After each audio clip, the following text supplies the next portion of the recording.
I moved to this small farm just outside an Ho-controlled neighborhood, thinking I'd finally found peace, a few acres. Some chickens, a couple of goats, and a loyal dog. Nothing too fancy, but perfect for me. The best part, the HOA had zero control over my property. I wasn't under their jurisdiction, which meant I could live my life without interference.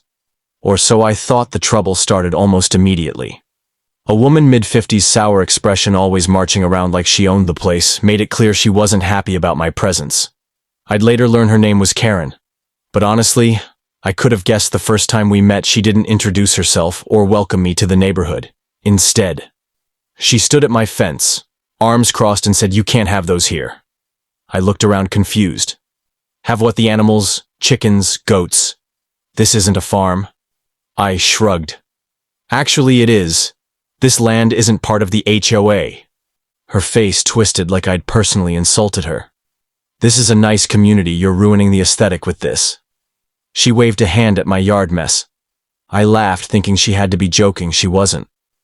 I told her as politely as possible that my land was private property, and she had no say in what I did with it. That should have been the end of it. But with Karen, nothing was ever that simple. A few days later, I found a typed letter taped to my fence full of ridiculous demands. No livestock, no unsightly structures, no noises that disturb the peace. It was signed the HOA, except, again, I wasn't part of the HOA.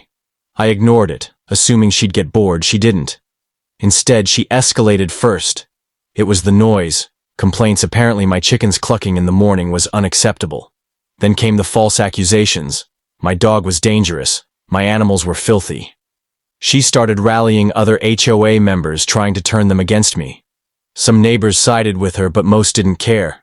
One morning I caught her standing at the edge of my property, glaring at my goats. "You need to get rid of them," she snapped. "I don't," I replied. "They stink, they don't." She clenched her jaw. "You'll regret this then." She stormed off, muttering about calling the authorities. I sighed, shaking my head. I dealt with difficult people before, but Karen was something else. I had no idea just how far she was willing to go. It didn't take long for the police to show up. 3 officers stepping out of their cars with that no-nonsense energy, scanning the property, like they expected a crime scene. Karen stood few feet away, arms crossed, wearing a smug expression. One officer approached. "We got a report of a dangerous animal attack." I raised an eyebrow. "An attack?" The officer glanced at Karen. A woman claimed she was chased and nearly injured by aggressive livestock on this property. I almost laughed. My animals were lazily wandering around, completely uninterested in anything but their food. My dogs stretched and yawned. The chickens barely acknowledged the officer's presence. The goats stood there chewing like they had all the time in the world. Karen stepped forward, putting on a performance. It was terrifying, that beast. She pointed at my dog, lunged at me, and the goats they charged. I barely escaped.